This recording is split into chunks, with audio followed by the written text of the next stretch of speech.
بسم اللہ الرحمن الرحیم۔ السلام علیکم۔ حضرت موسیٰ علیہ السلام ہجرت کر کے مدین چلے گئے۔ آپ علیہ السلام پانی کے ایک کنویں پر تشریف لے گئے تاکہ پانی وغیرہ پی کر اپنی تھکاوٹ دور کریں۔ آپ علیہ السلام نے دیکھا کہ کنویں کے پاس دو لڑکیاں کھڑی لوگوں کو بڑے معصومانہ انداز میں دیکھ رہی ہیں۔ آپ علیہ السلام نے لڑکیوں سے اس طرح کھڑے ہونے کی وجہ پوچھی تو انہوں نے کہا کہ ہمارے ساتھ کوئی مرد نہیں جو ہمیں پانی پلائے اور ہماری مشق بھر دے، ہم ہجوم کے ختم ہونے کا انتظار کر رہے ہیں۔ حضرت موسیٰ علیہ السلام آگے بڑھے اور کنویں سے ڈول پانی نکالا، ان کی مشق بھی بھری اور انہیں پانی بھی پلایا۔ پھر آپ علیہ السلام ایک چشمے کی طرف بڑھے تاکہ وہاں اپنے چہرے اور سر مبارک کو دھو کر سفر کی تھکاوٹ کو اتار لیں۔ پھر آپ علیہ السلام نے وہاں بھی ان لڑکیوں کو دیکھا کہ وہ پہلے کی طرح کھڑی ہیں۔ آپ علیہ السلام نے ان سے پوچھا تو کہنے لگی، یہاں ہم اپنے بکریوں کے ریوڑ کو پانی پلانے آئی ہیں اور ہجوم بہت ہے۔ جب ہجوم کم ہوگا تو ہم بھی اپنے ریوڑ کو پانی پلا لیں گی۔ آپ علیہ السلام نے سوچا اس طرح تو ان لڑکیوں کو رات یہیں پڑ جائے گی۔ آپ علیہ السلام نے آگے بڑھ کر ان بچیوں کے ریوڑ کو پانی پلایا اور گھر کی طرف روانہ کر دیا۔ لڑکیاں آپ علیہ السلام کے حسن سلوک سے بہت متاثر ہوئیں۔ دونوں لڑکیاں حضرت شعیب علیہ السلام کی بیٹیاں تھیں اور حضرت شعیب علیہ السلام بوڑھے ہو چکے تھے، اس وجہ سے وہ دونوں سارے کام خود کرتی تھیں۔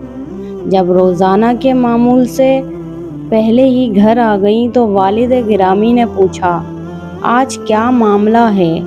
خوش بھی ہو اور شام سے پہلے ہی لوٹ آئی ہو؟ دونوں نے ابا جان کی بارگاہ میں عرض کیا، ابا جان، آج ایک بہت ہی نیک نوجوان نے ہماری مدد کی، ہماری مشق بھی اس نے بھر دی اور ریوڑ کو پانی بھی پلا دیا، اسی لیے ہم واپس جلدی لوٹ آئے ہیں۔ حضرت شعیب علیہ السلام بھی اللہ کے پیغمبر تھے۔ آپ علیہ السلام نے نگاہ نبوت سے موسیٰ علیہ السلام کی حقیقت کو بھانپ لیا اور اپنی بیٹیوں کو حکم دیا، جاؤ اور جا کر اس نوجوان کو بلا لاؤ۔ دونوں بہنیں گھر سے نکلی اور آخر آپ علیہ السلام کو تلاش کرتی کرتی آپ علیہ السلام کے پاس پہنچ گئی اور عرض کیا، ہمارے ابا جان آپ علیہ السلام کو ابھی بلا رہے ہیں اور ہم آپ کو ساتھ لے کر جائیں گی۔ موسیٰ علیہ السلام دونوں بہنوں کے پیچھے پیچھے نگاہیں جھکائے تشریف لے گئے۔ جب آپ علیہ السلام شعیب علیہ السلام کے گھر پہنچے، شعیب علیہ السلام نے آپ علیہ السلام کا استقبال کیا اور دودھ پیش کیا۔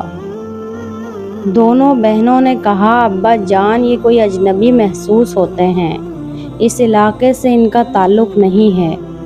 آپ علیہ السلام ان کو اپنا نوکر رکھ لیں، یہ طاقتور بھی ہیں اور وہ ڈول جو 3 آدمی مل کر کنویں سے نکالتے ہیں، آپ علیہ السلام تنہا نکال لیتے ہیں۔ پھر اس سے بڑھ کر کہ یہ آپ علیہ السلام شرافت، صداقت اور انسانیت کے حقیقی پیکر محسوس ہوتے ہیں۔ حضرت شعیب علیہ السلام نے آپ علیہ السلام سے کہا، اگر آپ 8-10 سال تک یہاں رہ کر میری خدمت کرو تو میں تمہیں مال و متاع بھی دوں گا اور اپنی ایک بیٹی بھی تیرے نکاح میں دوں گا۔